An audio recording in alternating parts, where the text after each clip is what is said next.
am 1/4 of the Everyday Renegades. And let's face it, renegade or not, doing dishes in a small RV kitchen with very limited counter space is just a drag. So today I'm doing something really exciting. I'm installing a dishwasher.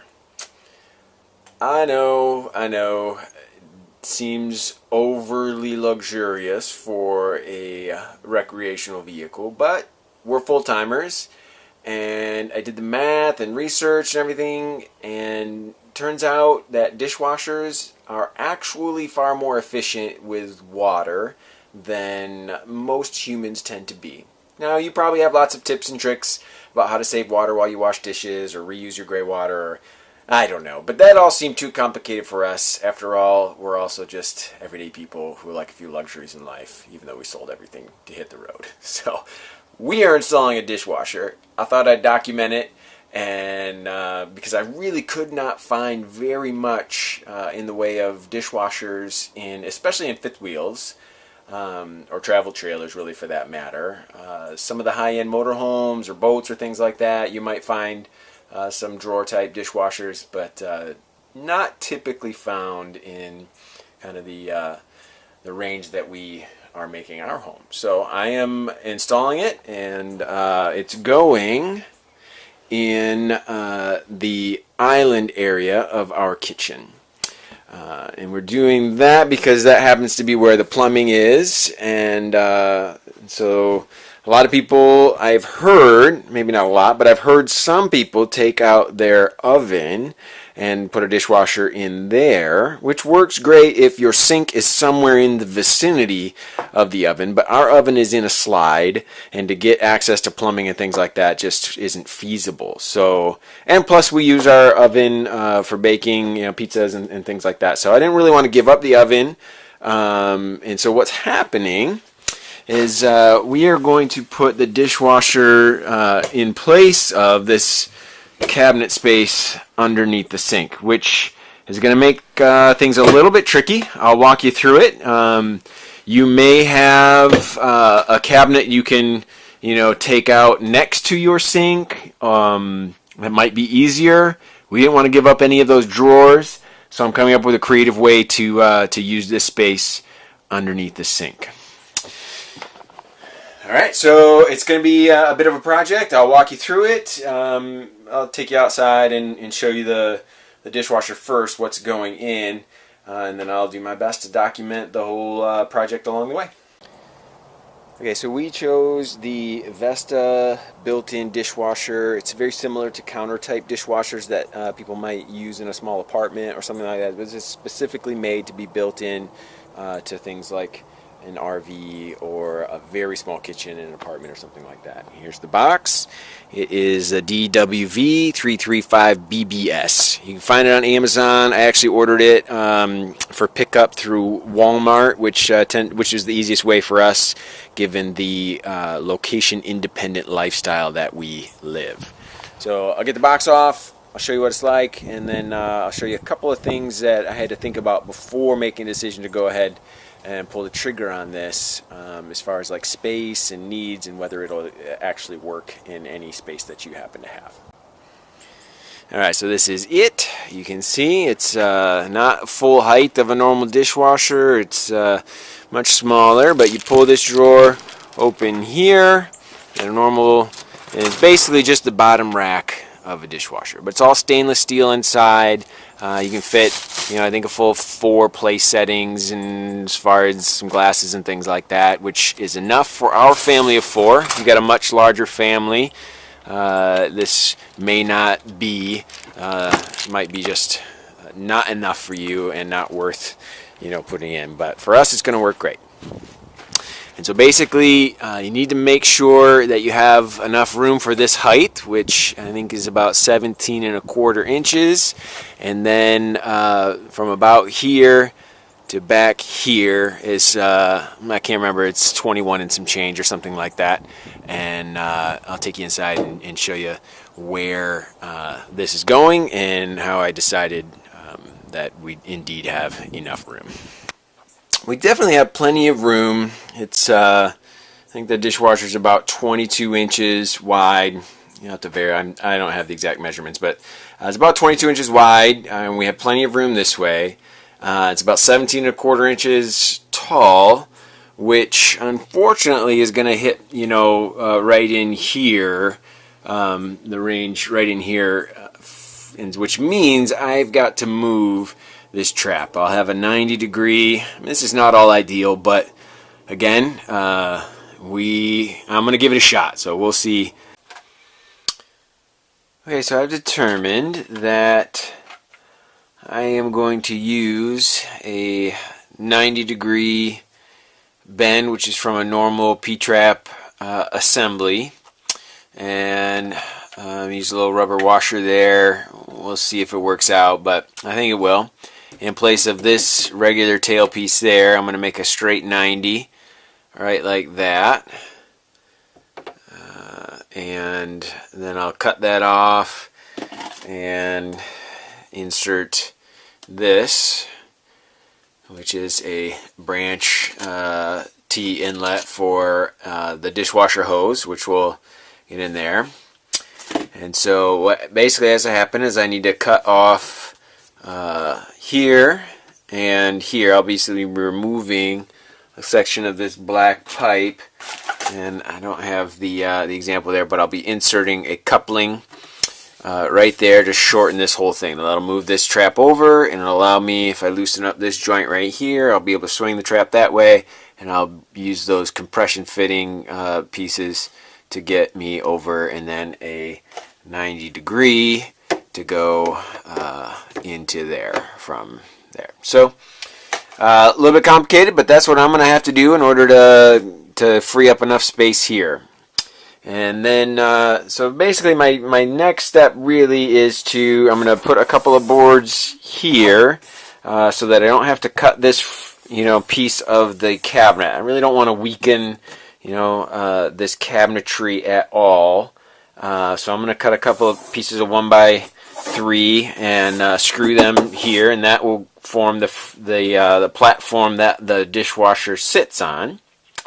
And I'll add a little piece here as well, because the dishwasher really it rests on top of something, and then whereas a normal household dishwasher would have a couple screws that screw up into the top of the cabinetry, this small dishwasher has a couple screws that screw into the side. So I need a piece of chunk of wood here, and then I need to build some sort of frame on this side of it. So I'm going to work on that, and actually I'm in its place, in addition to just a framing member here, just like a rail for the cabinetry, I'm actually going to build a shelving unit that kind of inserts in here. That's a part of that, and it kind of will add strength to this whole thing, and then that'll give me something to anchor the dishwasher to on both sides.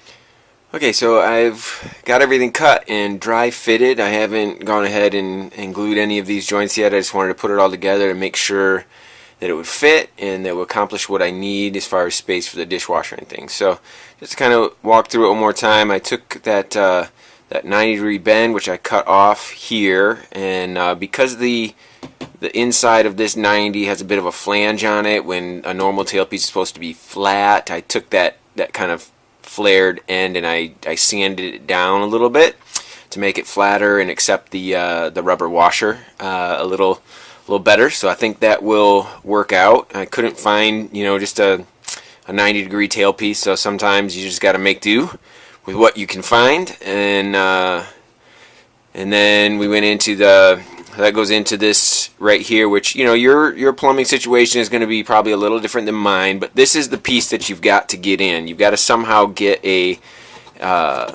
inlet for your dishwasher, and inside there's a diverter, so this can go vertical or horizontal. It doesn't really matter as long as you keep everything flowing slightly downhill and make sure that diverter is pointing things towards ultimately towards the drain and not up to the sink. So I couldn't put this the other way because the diverter would force water up back towards the strainer and things like that, and we don't want that. So So I got a 90 into the dishwasher, tail piece, and then another 90.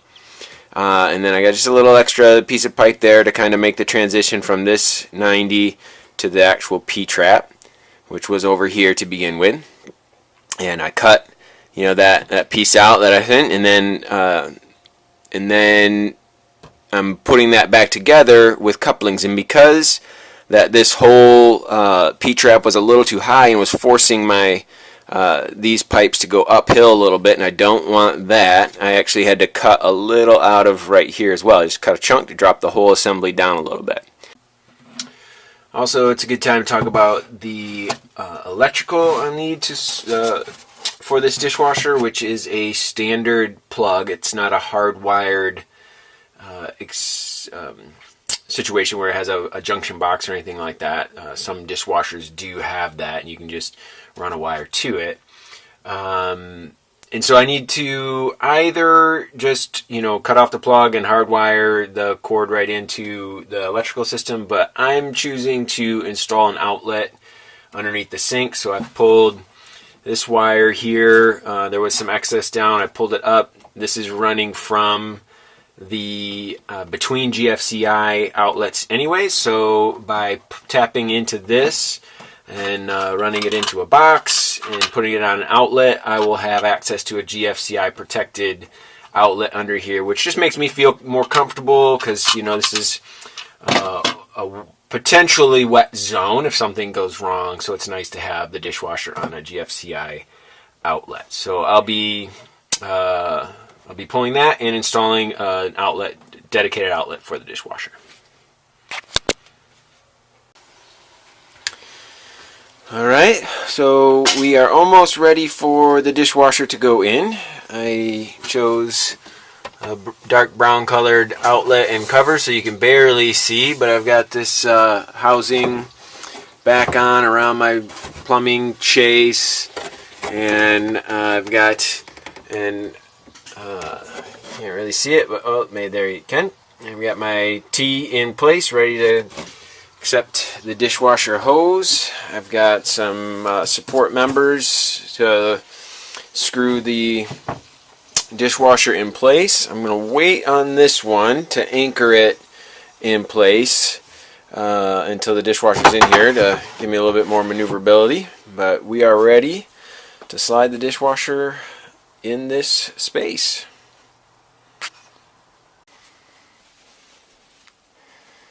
Alright, so we got the dishwasher resting in place, and I've got to work on getting the hoses connected and it plugged in before I can slide it back in there, but we are getting close. Alright, we've got the dishwasher in place. It's nicely over on this side.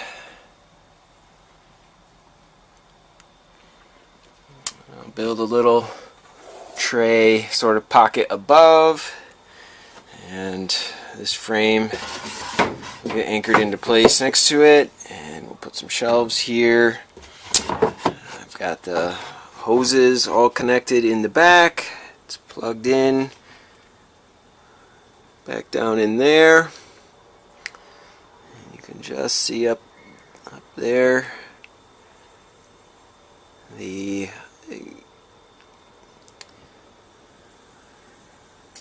drain hose is connected into that T, and the supply hose is connected back in there.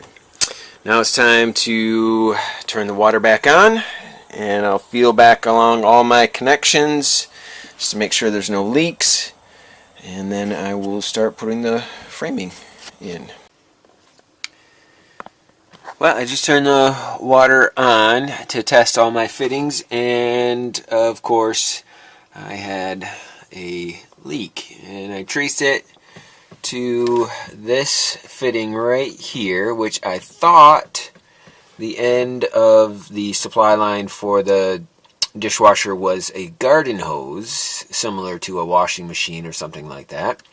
I just didn't look carefully enough. I figured if it was 3/4, it must be garden hose. So I had a 1/2 inch to 3/4 inch garden hose adapter on there, and of course because this thing was on and I was doing it without looking at it, I couldn't tell that it wasn't, threading all the way. And when I turned the water on, I had a big leak.